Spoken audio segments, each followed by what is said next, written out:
Welcome to Board Ghost, a story broadcast with games as the engine.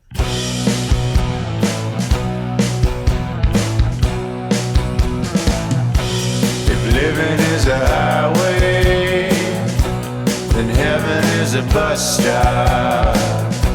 Been waiting for a minute there, but has it been forever? 'Cause dying don't agree with me, no. Dying don't agree with me, no.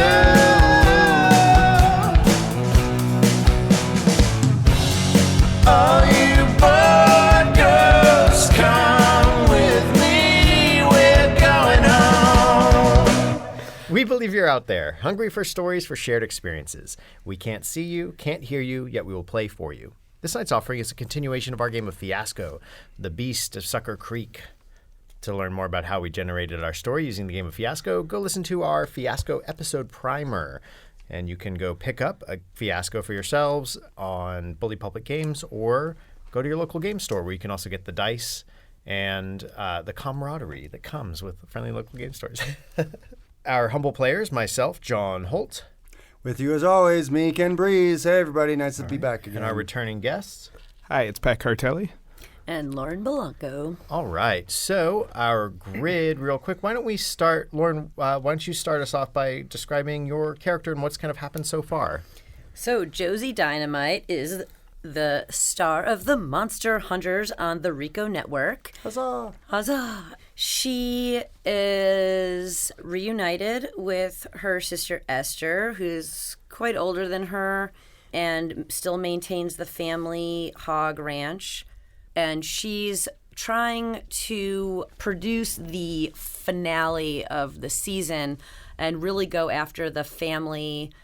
Well, it's actually not just a family lore. This is a regional myth. A regional myth, lore. yeah, of this sort of man-beast that's been roaming around the swamps of Sucker Creek. Esther has given him the name Earl, or nickname Sucky. I'm assuming named after Sucker Creek. Cute little pet name, which Josie finds super endearing, but really just sees opportunities to get a lot of ratings for her show and get signed on for another season because this modern myth is big, and this is a huge opportunity, and she feels like she's got the connections to make this happen. So between Josie Dynamite and my character, Jason Tooms, we have the Monster Hunter show personality and local fan. So Josie's the show personality and I'm the local fan. And we also share the need to explore the deepest corners of Sucker Creek Basin.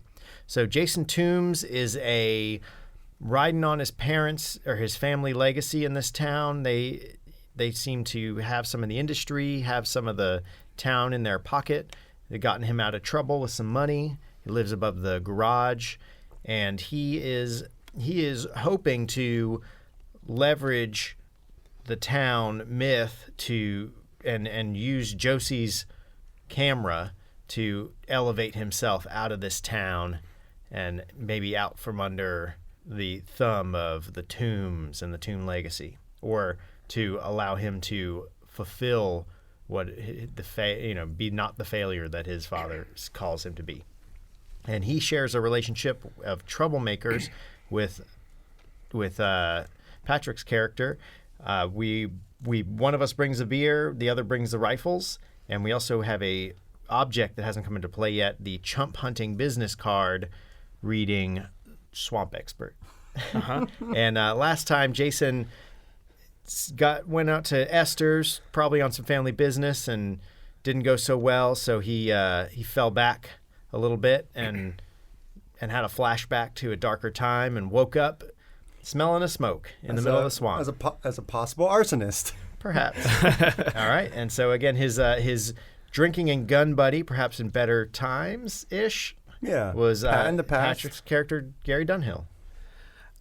Gary, as you learned last time, is a 47-year-old survivalist and guide. He aspired to be in the military, but that never materialized, so he kept all the books and gear around And Gary took the having to deal with the farm and all the things that come with that pretty tough. I think that's why he took Jason under his wing, so to speak, for a little bit. Why deal with a problem when you can drink those problems away, go into the woods and shoot at whatever. Shoot up whatever. Heyo. The financial burden over the years has increased greatly, exponentially, like year to year. He does take Jason coming by to try to buy off the property as the man coming in to take away the remaining things he has left. And over the years, he's helped his neighbor Esther with her pigs, and to see those pigs die in a fire after her house had a tree collapse on it. He's taken all of this to be symbols of like the world is finally coming to him in these deep woods that finally found him. And he's going to do whatever he can to get the message out there to tell everybody what's going on in these woods. That's right. Because both Esther, my character, a 45-year-old farmer, a hog farmer, Esther Canton, she has lived her whole life in the swamp and inherited the land and her vocation from her parents. She is sort of a paranoid, sort of recluse, and yes, lives not in a farmhouse anymore because it was destroyed by a tree decades ago, but lives in her parents' broken down mobile home that's run by propane. Esther and Gary have a need. They have a need to contact the global conspiracy hiding the truth about the beast for Esther, but the truth about the land for Gary is what it seems like. They've really connected. Also, they're swamp friends because they've both been farming and ranching the land with their families. They're neighbors. They're neighbors, exactly. They're close neighbors. They're friends. They're close friends. And last time for Esther, people just want what she's got. People want her land. People want to come buy her land or film on her land. She's got the goods, and people seem to want them, and she does not want to give them up. 2 people propositioned her three, I guess, to some degree, but really 2 people propositioned her last session. Jason came by to try and offer his family's money to buy the land so they could clear cut it because they are a logging company. She said no. Esther sort of kicked him off the land, but then her inexplicably, her hog corral, her hog pit, burned down. The next day, though, her sister came a-calling after a decade of being absent and made her an offer that Esther couldn't refuse. Josie Dynamite said, "We'll pay you a bunch of money if you let us film on your land and search for Sookie, the beast of Sucker Creek." Esther agreed, though begrudgingly. And so she needs to make some money to try and repair her farm and keep what's hers. All right. And so you are... I have a relationship of family with Josie Dynamite of swamp kin. We are swamp kin. And we also have an object between us that has really not come up, but I'm sure it will soon, Board Ghosts, don't worry. It is the object of a monster hunting material, specifically rotten meat and fox urine. In a cooler. Don't worry, y'all. I got that stashed away. All right. It's not nice. And we also have added 2 tragedies since the end of the first act. The tilts. We're 2 tilts, rather. We have the tragedy, Death Right on Time, and the tilt, Paranoia, the people... 2 people cross paths and everything changes. Yep. And we'll roll into it. Lauren, you are up. Josie Dynamite.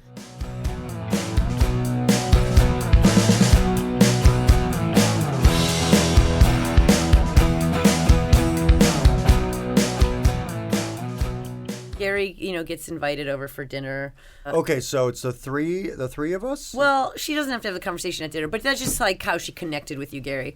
She's, she's just sort of like, well, over dinner was like, okay, Yes. we'll be in touch, blah, blah, blah. So like, say like a week goes by. Yep. Of like planning and, logistics, all that kind of stuff. And now it's really sort of coming down to making this show happen. And so she's sort of set up maybe like a coffee at the like local diner little meeting with you, Gary. She's her treat. Don't worry about it. I can afford the 50 cents coffee for you. I know, coming, all the way into town is kind of, uses up a lot of gas, that sort of thing. Sure does. Thank you so much for, coming here and meeting with me, Gary. And she like kind of just shoves like all these maps at you, and it's like, and you can see there's like all kinds of red markings of sort of like with numbers of like the shot order and like where we're gonna shoot, and she's sort of like planned it all out, and she's like just totally just convinced. Gary, I'm right here. See this location right here. I mean, this is like the deepest of the basin. Are we correct on this? Like, you know this area. Yeah, I mean, that's the deepest. So Suki's there, right? Like, that's where Suki lives. Like, you've seen him there, but right? Like you can. I had never seen this. Suki. Great, so you've totally seen him there. Awesome. And she just like kind of like keeps going, like. Yeah, it kind of like waves for the waitress over for more coffee, even though it's like mostly full. So you're good friends with Jason Tooms, is that right? You guys kind of have a little history. I mean, we got a history, go back. But so, his father's sort of put a lot of money into the show, and we got to sort of include him in some way. I mean, what do you think we could have him do? Tooms are involved with this, huh? Well, we just Jason's gotta just be part of it. I mean, like, him.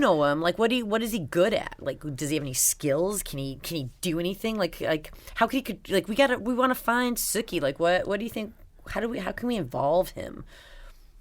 I mean, his father's, I'm sure they want to like advertise Tooms Timber in some way. First of all, you got to tell me how many people are going to see this show? How many eyes is this going to get in front of?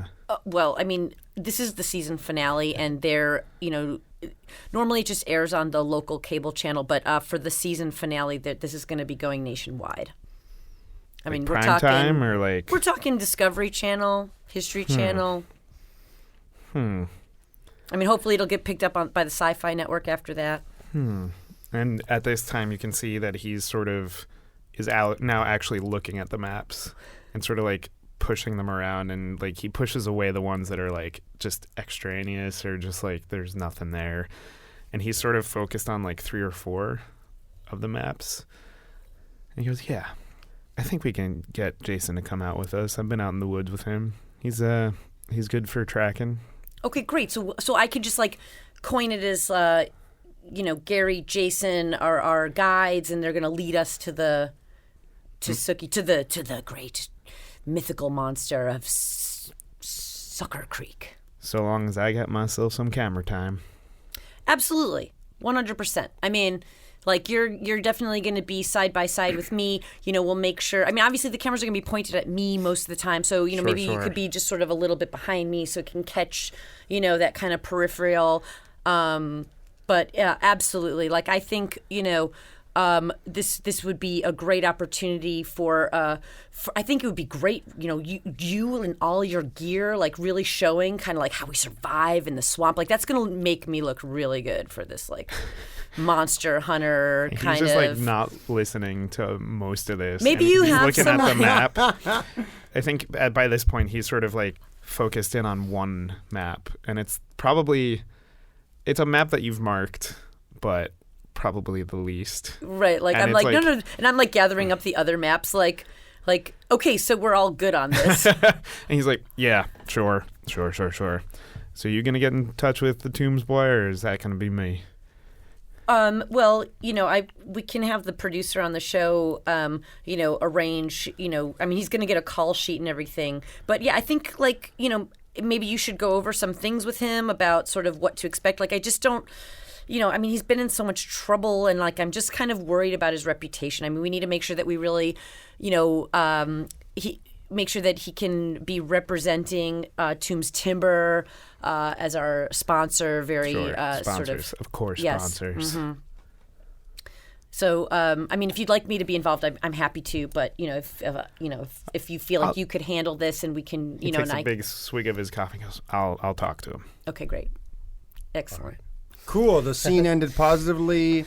Cut to, you're looking at a small monitor, and on the monitor is Jason Tooms, and we look across, and there in the sundry in the general store, they've hung up like a jackalope and like a head of a three-eyed albino alligator. Yep. And just these like weird knickknacks, a plaster cast of an oversized like four-toed foot, and Jason's standing in front of it, and there's a chyron beneath it that says Swamp Expert. Yep. Jason Tooms, Swamp Expert. And there's a camera trained on him, and Josie Dynamite is standing behind the camera looking at the monitor that's off to the side and, with a clipboard kind of watching this interview go down. All right, here's what you got to know about the thing of the creek. Here's what I'm going to tell you. My family has been in this town for generations. And this creature is old as our tale, old as my family to say. And we have made it our mission to find this thing, put it down. That's what the Tooms are all about. There's nothing better. And I start twitch and kind of sniffle, and it's clear that like I'm going a mile a minute.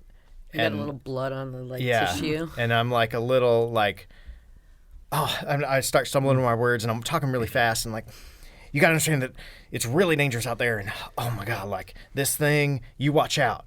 This whole area, you don't even want to be out after dark. You don't even know what's going on. The camera guy's looking at you like, what the hell is happening here? Are you going to stop this? Or, what are you going to do? Jason's just blathering on. This isn't my show, right? Like he's like on his own. You guys are screen testing him. We're screen testing him. And I was like, well, we definitely got to scratch that business about taking the monster out. Like that is not what we're going to do on this show. We are not going to mention anything about killing or not killing Suki. Whatever happens. Oh yeah, no, I can totally. I'll say whatever you guys want. Definitely, I can just All right, so look, we will find this thing. We will, skin it and wear it. And listen, I like the bits about the family history. Maybe just slow it down a notch. Oh yeah, okay. Let's focus on on the fact that you know this area, that your family history, the stories, the tales. Let's just focus on that, all right? All right, and just slow it down. All right. So my great uncle, he said that his wife was half Cherokee, and she. Or a little. Cut. That's just a little bit too much detail. I think just repeat sort of what you said the first time. I think that was great. Just kind of change. Let's just cut sort of that ending part about killing. All right, old Indian legend has it, passed down from my family. Those red men have all their crazy tales. I can say that because I've got like a 1/8 Cherokee. No. But let's just forget the Cherokees. Let's all right. Just the Toom family timber. Let's focus on your family business. Yeah. All right. So timber is a dangerous job. Great. Keep going with that. But there are way more deaths than there should be. Remember, no death. No, I'm not saying the monster's dying. I'm saying the monster's been killing people. All right. Dun dun dun. I like the monster killing people, staying people. You've been okay. So listen, Jason, this is what we're gonna do. Tell a story. You were on a job helping your dad out. You were out in the swamps, and just as you were saying, timber, a tree goes down, the monster catches the tree, and or I don't know, something along those lines. But if maybe something about what was one of those stories where the monster had snagged some kid or something. All right. I got it. All right. I've never known fear greater than that night. I was out in the woods with my buddy, I'll leave his name unmentioned because, you know, Just keep it rolling. Keep I'll it miss going. him. I will miss him. But let me not get ahead of myself. I was out in the woods, and we heard a sound. A weird call. Never heard nothing like it. Then, right by us, the brush started to shake. Okay, it's good. Are you getting this? Great. Good. My friend brought his gun about, and I said, whoa, you don't know what's in there. Watch yourself. And I carefully crept over to this bush, and I leapt into it. And damned if I wasn't thrown clear across the woods and smacked against a tree. I hear the gun go off. I hear my friend cry out. And then I see his head roll right past me. It's not every day, but I do think about Gary Dunhill. Okay, well, it wasn't Gary's head that rolled. Gary's going to be on the show. Oh, So, I'm sorry. No, I'm talking about his brother, Gary Dunhill. Other Gary. The other Gary. You mean Gary Jr.? No, Gary Sr.? they're twins. Did you not know this, Josie? You don't remember? Gary right. was telling me All he right, had a twin. Cut. Can we just edit that a little bit? I'm like talking to the producers. So I'm like, because that was really good So up I until like- that point. Let's as- just roll it back. Can I just like see that scene again? so as you're kind of like directing this thing, I like walk out and there's like a couple girls on the corner being like, he was getting filmed. What's going on? I'm like, yeah, I was getting filmed. What's going on, girls? How you doing? And I go up and just start chatting them up. That's my scene.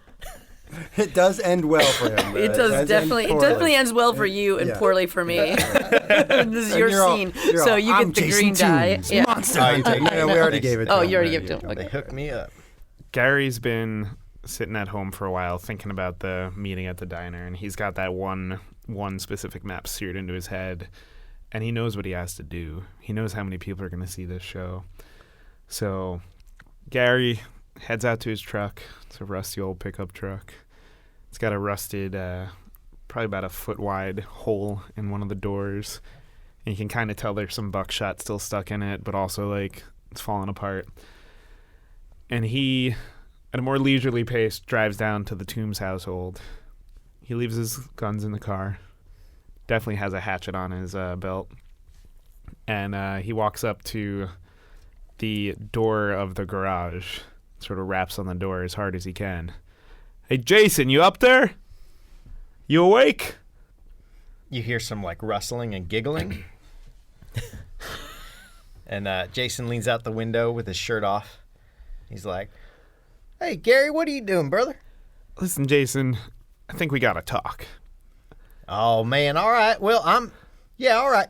Hey, you two, get on out of here. Me and Gary got business. Okay, Monster Hunter. Psh, yeah. You hear like some smacking of skin and all that stuff. I can And I go. come I out- can go. I come out in my boxers, Ah, damn. wearing Crocs. Nice. Yes. You do have Crocs I'm on. putting my You have my some- Tooms timber cap You have on. some pinbacks on Yeah. the Crocs that Yeah. Tooms lumber pinbacks. You can kind of tell this is a Gary you've only seen when like Gary means business. And he business sort of Gary. like hangs his head and he's like, ah, He's got his hatchet on his belt. Yeah. You ready to roll? business Let's Gary. do this thing, hey, man. you need to get out of those dang Crocs. Go put your boots on. All right. I mean, Put the other things on too. We got what's the rush? What's going on, man? the rush is that film crew I saw you hanging out with. We got a lot to do. What do you mean? Do you remember a couple years ago back in the woods when listen, it was that day we were sitting in the back of the truck. We had okay. I do listen, not. you remember when you dove at that bush and you let that bunny get away? Dude, And he produces the same, I feel like he has this manifesto and he produces it, and it's the same manifesto that you had seen in the back of that pickup truck. He goes, you can't tell me you don't remember this, and he sort of unfurls it and it's like pasted together maps and like news articles and oh man, we were tweaking. We were tweaking hard when we wrote this thing. Yeah, we were. And there's good stuff in it. I don't know. I mean, this is like our mad math ramblings, man. I don't think that I'm clean now, all right? I'm not asking you to... Like, I'm not going to go, like, get fucked up and do more, like, meth manifestos with you, man. Listen, I'm not asking you to write more. I'm not asking you to do any more meth. I saw you out there with that film crew. I know I looked real good, huh? And he sort of looks you up and down. He goes, I'm sure you did. Yeah, I puff my chest out a little bit, scratch my behind, adjust myself in the boxers. Listen, Jason, if you're going to do this, and this is going to get you out of this town, I need you to help me. Help you? I need you to at least get this message out there. If you're going to have all those TV cameras, you can at least help me prove my part in what's going on in this town until this all gets washed away by that swampland. All right. How's this going to go, gang? I think this is a good decision point. I think it goes well for right now, but it could go poorly All right, later. So it goes well for All right, Gary yeah. right now. He's It goes convinced me. positive. Yeah. It goes, or whatever. Because yeah. what you It want goes right now, positively for you're Gary. getting, but you don't know what yeah, if yeah, that'll yeah. actually turn out that Okay. way later. You've convinced me, man. You know what? Let me get my jacket and my boots and my pants. There you go. But what exactly are we gonna do? So let's go ahead and just flash forward to the first day of filming. The crew, the trucks, the craft services, everything showed up at the old Canton farm. Everybody's there. Jason's there, Josie's there, Gary's there, Esther's there. Everyone's doing their sort of different things, obviously. Josie is not only in front of the camera, but it seems like she has a hand in the production as well. So she's talking with production managers and production assistants, etc. It seems like Jason is, I think, sort of like grandstanding maybe a little bit. Like he's getting filmed and he's all dressed up like a monster hunter. Yeah, he's to all- some degree. Like he maybe even has like a Steve Irwin like Australian hat on, like with one side curved down or something. Yeah, I he's don't got even like know. aviators on. Yeah, aviators on. There you go. He's like, yeah. Yep. He's doing some Shaw. Esther takes that moment to sort of pull Gary aside from all the hubbub so they can have a private conversation. As everyone's sort of getting ready to get in the Jeeps and start trudging through the swamp to sort of the deep corner of the basin that has been identified. Esther looks at Gary and says, well, I'm bringing the MREs you gave me. All right. And I think this might be our chance. This might be our chance to make contact with the others who know about Sookie. Yeah. Yeah. If this show gets out there, the message could get out there too, and we could finally find the support that we've been looking for. Exactly. That's exactly what I've been thinking. Yes. Good. Then we're on the same page. And he pulls out the a copy of the map that was given to him at the diner, and he sort of shows to the back of Esther's property and the line drawn sort of parallel to where the basin is. I feel like up to a big tree line. He says, "You ever been out this way?" Not for many, many years. But my folks always said, my grandpap always said, don't go near that creek, that rail, in the late fall. He never said why. Well, now that we got some TV cameras with us, get this out there. That's right. We'll get the message out. Finally. And old Sookie will do well by him. Gary, while they're talking, he's sort of just like, his eyes are darting suspiciously to everybody, and nobody's paying attention. But he's like eyeing craft services because that's the group that he doesn't trust That's the most. the group. And Esther says, well, my sister, she's not going to like the message that we have to put out there. But don't worry, I'll take care of that. All right. Okay. I mean, Friends? it's going bad. I think the way that it ends poorly for Esther, a tough one for me. I think there's a lot of strangers on her farm. There and are. She And she might is feel- paranoid. And she also Yeah. is like, Yeah. she has her own life and it's very quaint. And Yeah. I think she feels a little bit ashamed, even though she shouldn't. But Yeah. it's like, Well, It's also all you're these big city people here, and her sister feeling the real shiny big. Jeep. And Yeah. well, and it's called the calling the Monster Hunter, shots. and you see Jason with like Guns, weapon yeah. gear. You see Gary with a lot of weapons. Like you want to make contact, and like all these people want to kill it. Right. So you got a lot of Right. turmoil in your. Yeah, I'd say that's true. Like they want to, or they want to like catch it and like take it in like a prize. Okay, then I Fish think or that the something. way, that makes more sense, exactly. Yeah. Because you seem not to want to kill it. Josie seems like she's Well, not. she doesn't want to mention death and freak people out. Right, I mean, this is right. But if, Right. if it gets killed and we bring it in as a trophy, that'll be coined. I kind just of right on. So I kind of camera. like this angle that John was talking about, where Esther has a little bit of pride, and that pride is being bruised to some degree. So I think I want to work off that angle where Esther confronts Jason about the arson, about burning down the hog pen, and it's caught on camera, and it's this big scene, and it's like, yeah, and so Esther makes a big fool out of herself basically because she's not able to really hold her ground, as it were, with Jason on camera. And I think that's basically it, is that she sort of embarrasses herself and Right. seems like a kooky, crazy swamp hermit. Right, it kind of breaks out in tears and just Yeah, it's kind of yeah, overwhelming. Yeah, I think that makes a lot of sense. Yeah. All right. I think that's sort of how it goes poorly. No death yet, you guys. Considered it. we kind of cut to us getting along that tree line. So Gary's leading us.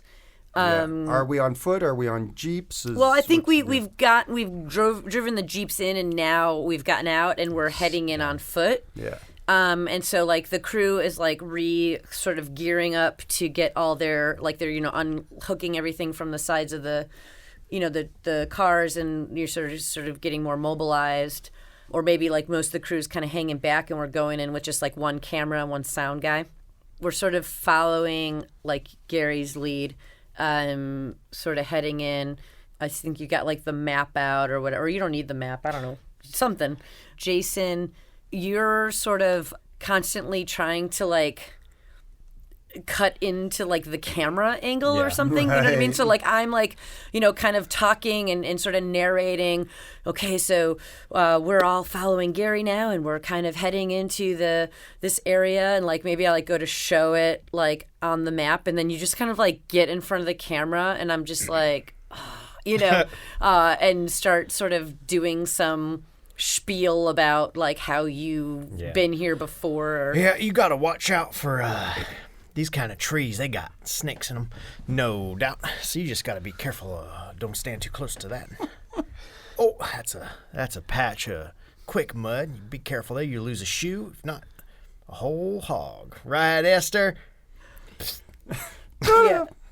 Jason. Esther, you're sort of like behind the camera crew. Don't you and talk the about sound my crew. hogs. Yeah. Josie kind of just like says, okay, just cut for 1 second. Cut. Okay, guys, like we're getting into like sort of the key part of this scene. I don't want any more acting out or bursting out. Gary, you see anything, any sightings of this guy, you just holler. Like cameras, like you follow Gary's lead on this. All right. We shoot a knowing glance without you. I'm like, and then I'm like, did you hear that? Cameras, roll. And we sort of hear this like weird sound kind of ahead. I think the scene ends poorly for you, Josie. Cool. So we hear this sound. I say like our whole crew kind of starts moving towards it at a really great pace. We hear the sound and we see kind of some rustling, and I'm like, cameras, get that. And so there's like this whole sort of like rustling of like the trees. And I think that one of you two, Jason or Gary, at this moment kind of do something. I'll let you guys say what it is that just kind of like just really just makes this whole. I feel like maybe this is where we can kind of bring in the paranoia here. Maybe we see something, and one of you kind of has this flashback of that moment back in the day where you guys were out there, and this is sort of like the same bush, but it's not the same bush. But you know what I mean? Like there's it's like something's happening. Like one of you kind of has this sort of like freak out. And maybe like, we'll get to that in their scenes. For you, how does it end poorly for you? Well, that's what I mean. Like this ends poorly for me because I'm trying to catch this thing, and they, because of their paranoia, they fuck it up.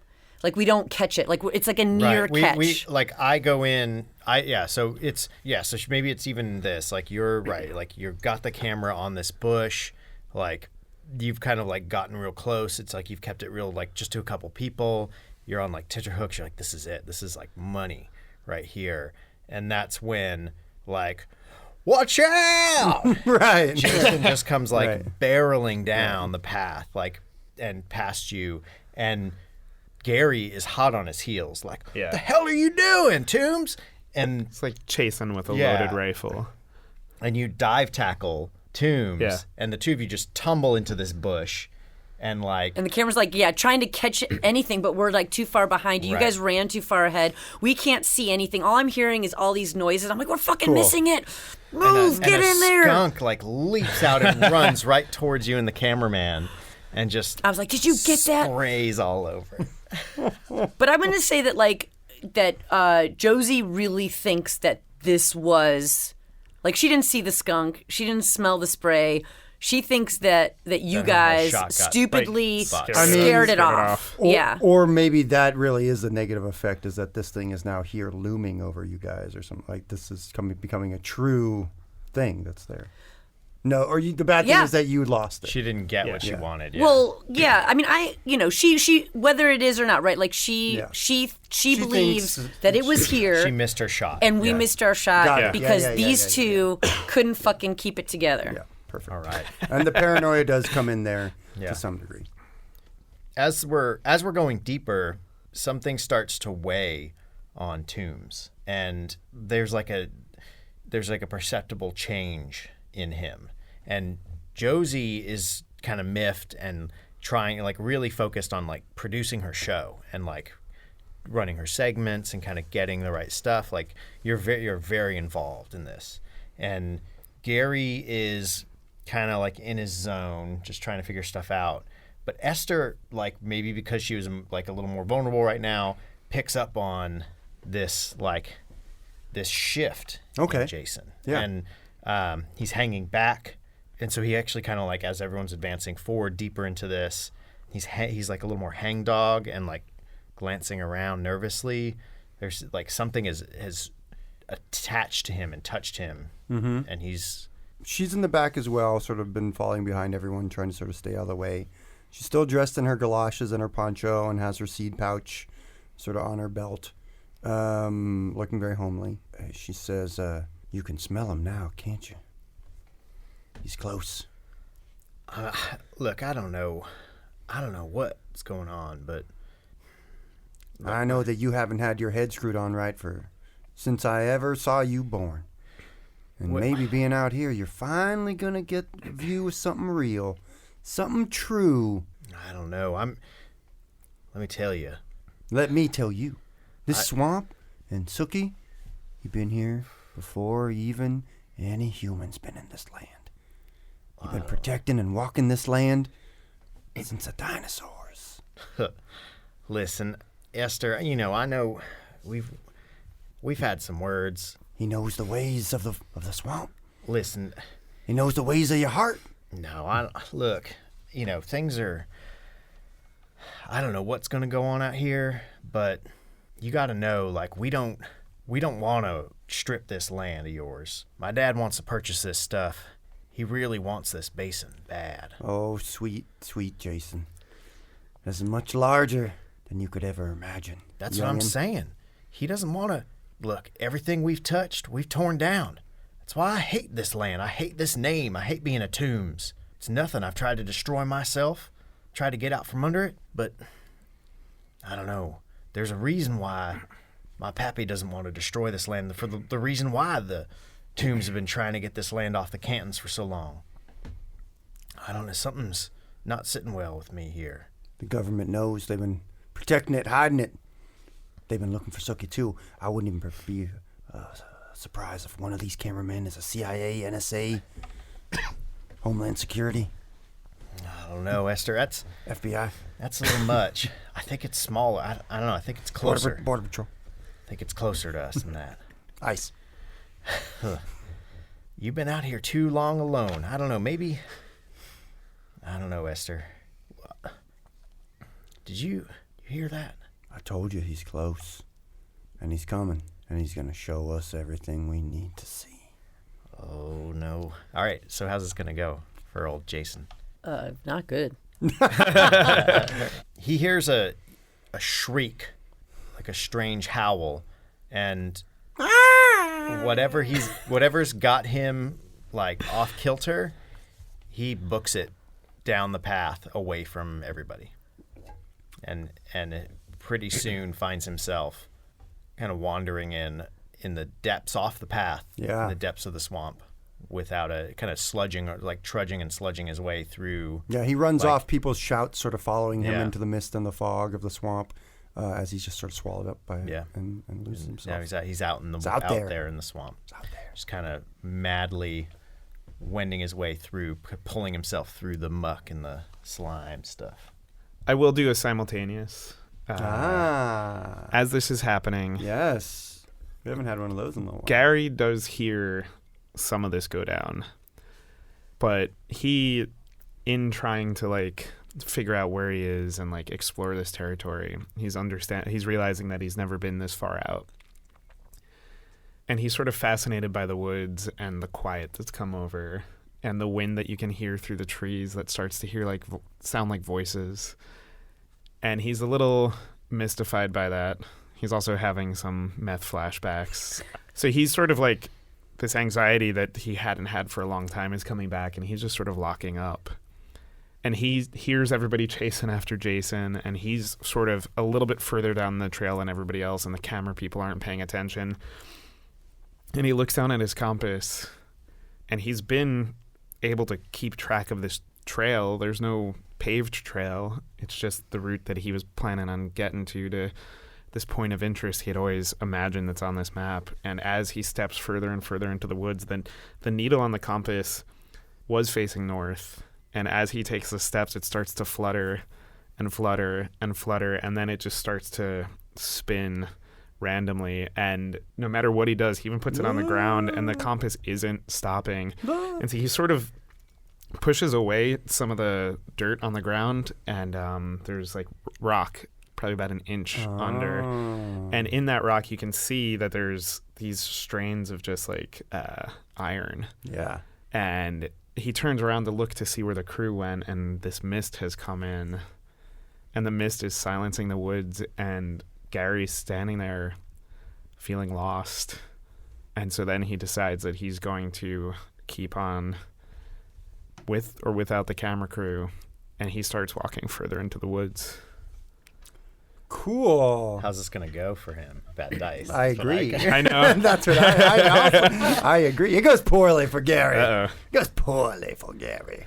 So Gary had left his compass on the ground because it wouldn't stop spinning, and without the camera crew or anybody really, his own cockiness at this point to survive the woods has gotten the best of him. And he's looking up at the trees. He can see some birds up there, and he has this intense feeling of paranoia of these eyes just watching him, all of the birds. It's only probably about 7 crows spread across a couple of different trees just watching him. And he's looking up at them, and he's not looking down at the ground.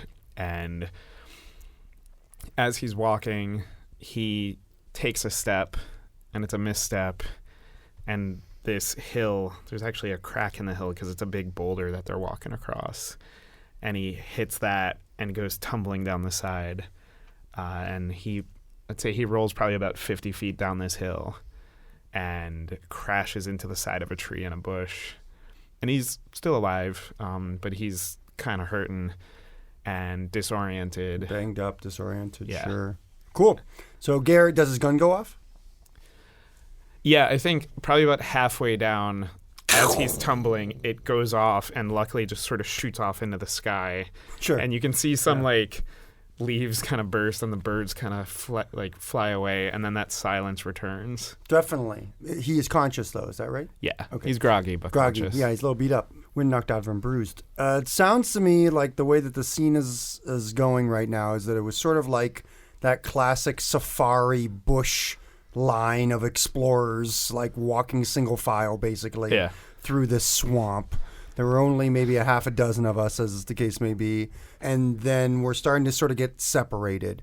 Gary has fallen off the trail after Jason took off back the way we came, sort of. Just straight off, obliquely. like you were saying, weird trails, just off.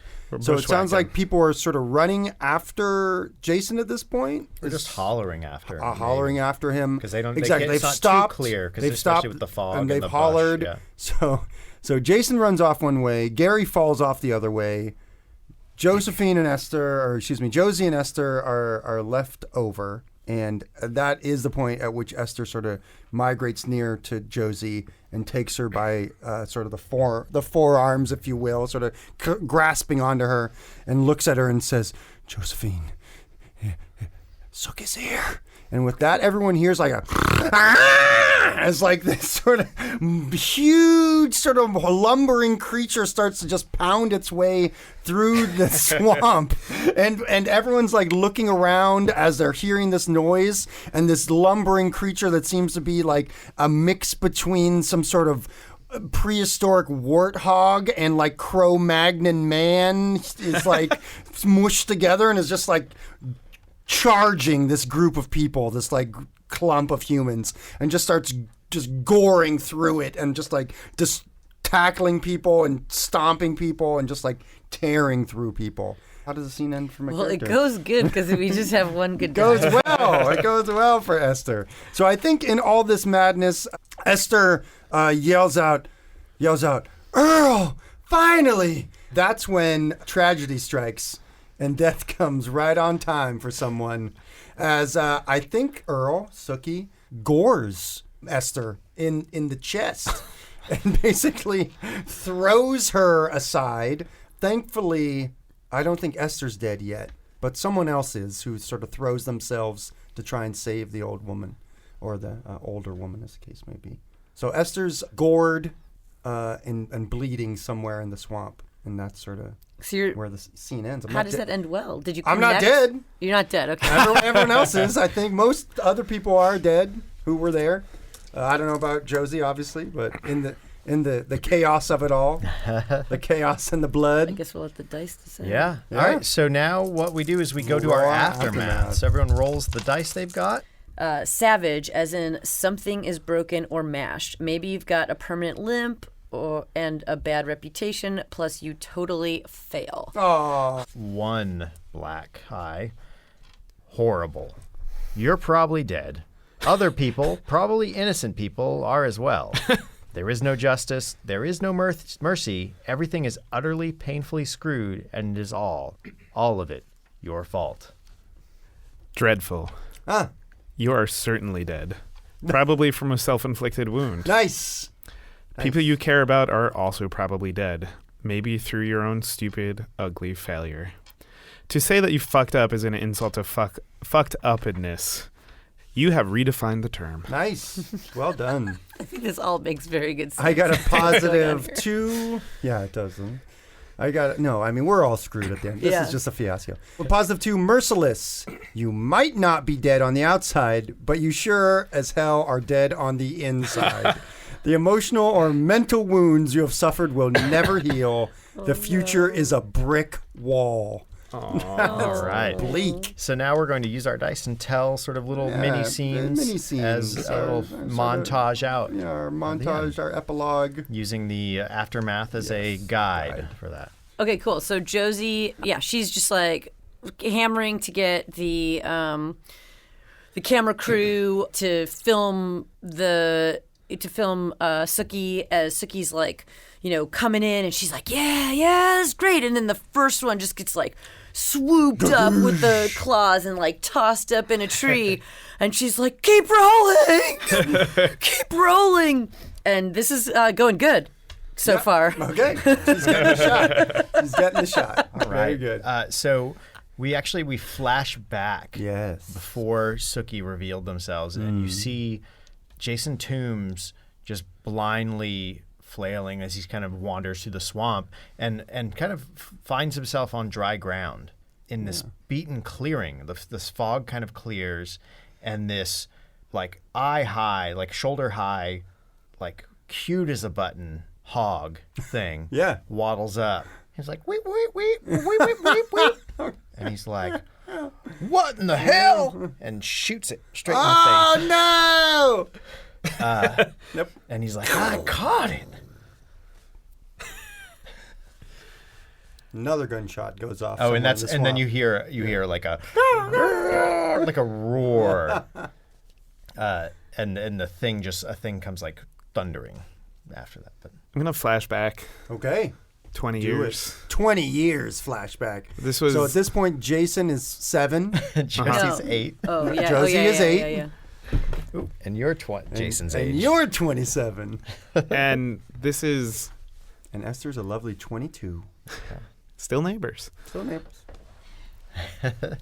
But this is going back to when Gary was clean. Okay. He had his cigarettes and his beers, but that was about it. And it was a simpler time. Like the swamp was much smaller. He was able to raise his cattle, raise some crops. I think at the time he was still getting over not being able to join the military, but he was setting up his life to be a prosperous farmer. He was actually making some pretty good money at the time. The truck, the now rested truck, was brand new. Nice. Brought it straight from the Toyota factory. He was branching out to be worldly. I think we see him sitting down to a meal that he cooked for himself, a nice steak, potato dinner with a incredibly delicate salad and a glass of wine. We will pick up with Esther at the scene of the action. She is in the swamp. She's submerged to some degree. She's wet. She's bleeding from a pretty gnarly wound in her sort of chest area. She's breathing raggedly, and she is just sobbing. She's sobbing in the swamp because she realizes that all of her family's lore has amounted to nothing, and that Sookie is not some sort of mystical creature, but is only a stupid rabid beast. And she's just sort of sobbing about that. Yeah, the action is going super strong. Josie's just like, trying to, sort of narrate with the camera, and we've finally seen the monster and the monster hunters going at it, and this is just wild, and da da da da. And then As people are yelling, "Shoot it! yeah, totally, and yeah, the rest of the crew is like running from the jeeps, with like traps and stuff. All of a sudden, Sookie grabs the cameraman and like flings him, and the camera just like kind of is like, right now you're seeing it like sort of suspended in the air. Slow-mo. All right. Jason, this thing just barreled past him. Like he was lucky enough to sort of tumble off to the side. And he gets up and looks out over this clearing. Now the fog has cleared a little bit, and he could see that this was a nest of some sort, like a big nest, knocked down trees. Yep. And there's this dead little big hog. Yep. He's like, oh man, that's a real shame. And he notices a barrel with kind of like sticking sideways up out of the swamp, and he walks over to it. It's like, what in the hell? And he sees there's like a bunch of these barrels, and they all say Tooms Timber on them. And he pries the lid off, and as he does, the rusted out lid pulls back, and he's sprayed with this noxious caustic ooze, and it just starts to melt his toxic face. sludge. Yes, yes. This is a quick flashback to before Gary stepped off the cliff. In that moment of panic, when his anxiety was taking over and he was like sort of just lost in the woods, and almost like he was spinning around in one direction and this like third person camera is spinning around in an opposite direction. In looking up at the trees and his paranoia of the birds watching him, he was able to see sort of at the top of this ridge, maybe about a quarter of a mile away. The mist was still there, and you could see like the silhouettes of trees and the silhouettes of some of the birds going by. But he started to see these shapes of buildings, and he knew there was dilapidated like old mine shafts out here, and you could come out and find some old sheds or the old stone walls that people had put up. But this wasn't anything he had ever seen before. This was stuff that's not even on the maps. And so Gary, in that moment, was very excited about this new revelation in this corner of the map that he had never been to before. Cool. We're going to flash forward probably about a year or so. Esther has recovered, though she has a pretty gnarly scar. She's also sold the family farm and sold off all the equipment, sold off all the hogs, and has decided to become a full-time professional monster hunter. You can see her like stocking up guns and traps, trucks, using all the money to buy that type of stuff. Cool. Sleeping in a teepee somewhere. Josie dives for this camera. Dives for the camera, yep. And she catches it. It's still like it's a digital camera. It's still rolling. It's still recording. She points it up at the monster. She grabs one of the guys with the guns next to her, one of the PAs, whatever, the driver of one of the Jeeps, and she's like, let's go, move backwards, come on. And she's like trying to get him back to the car. She's still trying to like capture all this. All this shit's going on in front of her. Gunshots are going off. People are screaming. She gets into the Jeep and they start driving off, like back down the way we kind of came in. All of a sudden, there are a couple lumberjacks from Tooms Timber, sort of like blocking the path. Jason's dad gets out of the car, says to Josie, I'm really sorry. We didn't expect you to make it out alive, but you're going to have to turn that camera over to me. Jason is laying on the ground, and the pain is sort of like subsumed. He's like, oh, he can't see. He's burned out his eyes, and his nerves have sort of all started to fry. And his phone rings. Yeah. And he reaches for it, and it's Pappy Tooms. Daddy, is that you? Help me. Jason. Boy, I told you stay out of that basin.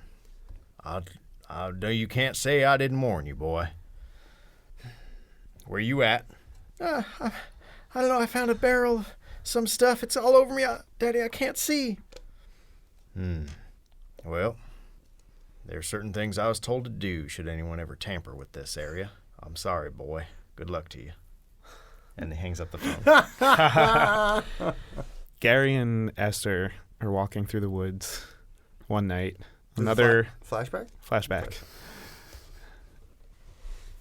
Together, both with their rifles out. And Esther is sort of rambling on like she does about Earl. His name Earl, yeah.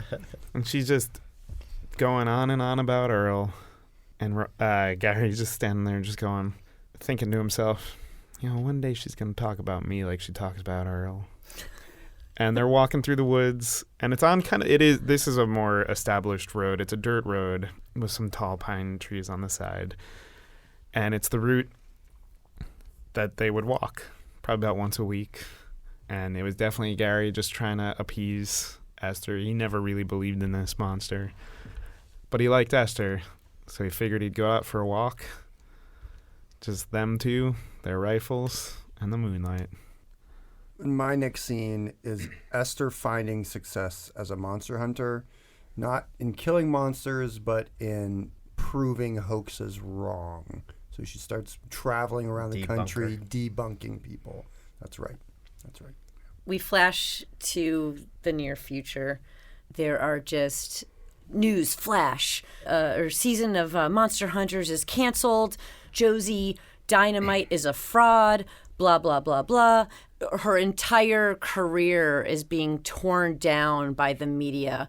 How they're, finding evidence. There's all kinds of news reports and documentaries and all these things have been made at this point proving that all of Josie's research was a fraud. All of the monsters were fake. The whole show was not what it was supposed to be. Her career is absolutely ruined. And it was sort of all kind of fabricated by Papa Tooms. She is basically been in all kinds of court cases where people who've, completely believed in her are now suing her for fraud, and she's just broken down. Like, she's started up a drinking habit. Her sister is thinking about selling the family farm, and she's realizing that she really has nothing. Like, everything was taken away from her. The opportunity was there. She saw it. She swears it. And, at some point, people just, she's sticking to her convictions that she just ends up getting thrown in a mental institution. Jason Tooms, this is the first time in a long time that he remembers he had a name. He's clutching his side, and he feels weak. It's the small arm that eventually grew that is clutching his side now. He's this. His third leg is helping him prop against the tree as the lifeblood is flowing out of him. And he thinks back to that time in the woods and how he was able to splash his way into the waters and swim away. He could hear the helicopters coming and the walkie-talkies, the people looking. He could feel the heat from the fire. And he had a new sense, a new way of feeling and seeing. And he just is flashing through as the life is draining out of him.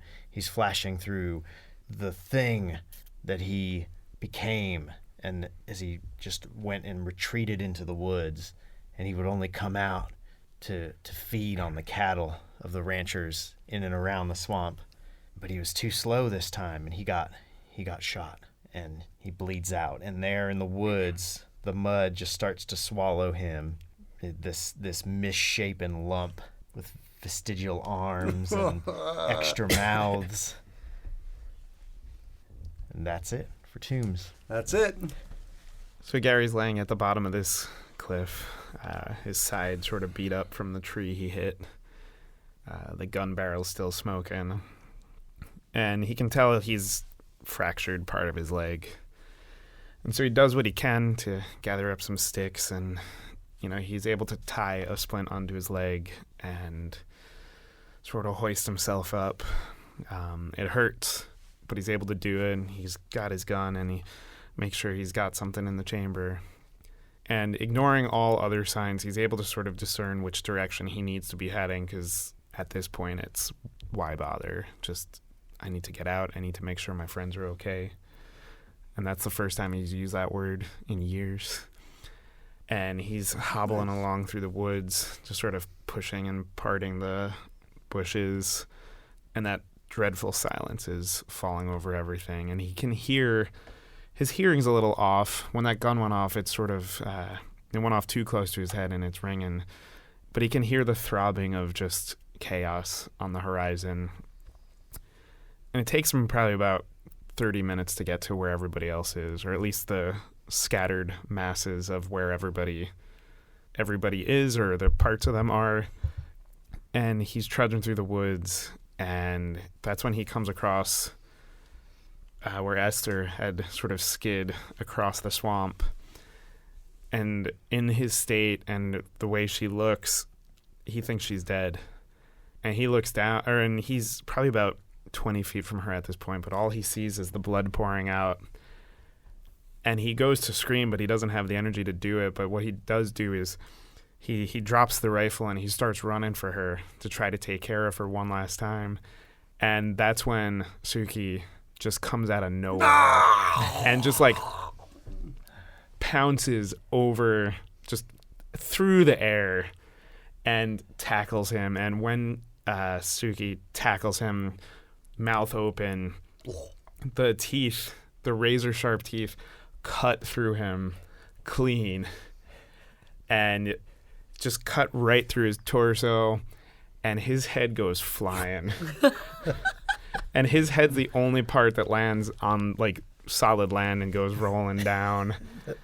Once, Suki does the deed, he gets tossed into the swamp to sink away, with the manifesto sinking with him. So for Esther's final scene, it is a negative scene. It's going to be a real short one. I think that Esther realizes the futility and the irony of her destroyed life as she stands over the vicious beast that she's just shot point blank in the chest as it starts to sink down into the mud, and she thinks that she's finally killed Sookie, finally, and she just starts sobbing, and as she yells, "This is for Gary." But it ends up being Jason. Yes, The third arm. exactly. It ends up being Jason that she shoots and kills. Yes. And with that, I guess our fiasco ends. Woo! That was a lot.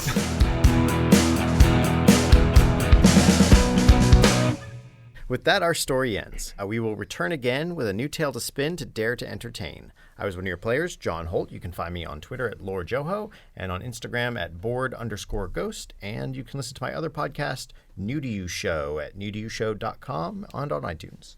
And Ken, what about you? Where can people Hey, find everybody. Yeah, please find me at my username, Berlingsbeard, Berlings. I am on Twitter all the time. Love to see you there. I'm on Instagram. I'm doing some Twitch streaming these days of Darkest Dungeon. If you know that game, it's really great. And I also have a blog. Please definitely check me out if you get a chance. Say hi. All right. And Pat, where can people find you? Hey, you can find me on Twitter at Pat Cartelli, or you can check out my podcast, Repeater, a little show about big songs. It's on iTunes and wherever other podcasts show up. Around the internet. Yeah, podcast machines. Lauren, where can people find you? Hi, I'm Lauren. You can find me at 20 Sided Store in Williamsburg, Brooklyn, or on social media at 20 Sided Store for fun photos and all kinds of other cool things that we've got going on. All right. Love it. Thank you both so much for coming on, Pat it was and a Lauren. blast We really having a game with appreciate you it. guys. Thank you for coming It was on so much again. fun. This was so great. All right. So to learn more about the players and engine in our story, please visit boardghost.com. You can attempt to pierce the veil and contact us at BoardGhostWorld on Twitter. Shout out through the ether if you have desires we can fulfill. Please leave reviews and comments on iTunes or your preferred listening portal. I like Overcast. Please take a moment to subscribe so you don't miss out on the latest episodes. We'd like to thank Pat Couples for our theme song and interlude music. You can find more about Pat at patcouples.tumblr.com or on his band's website, hotelsandhighways.com. If you're not alone in the void, share our stories. The more they are consumed, the truer they become.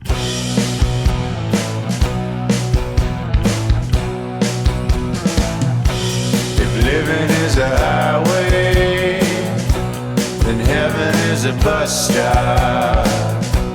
Been waiting for a minute there, but has it been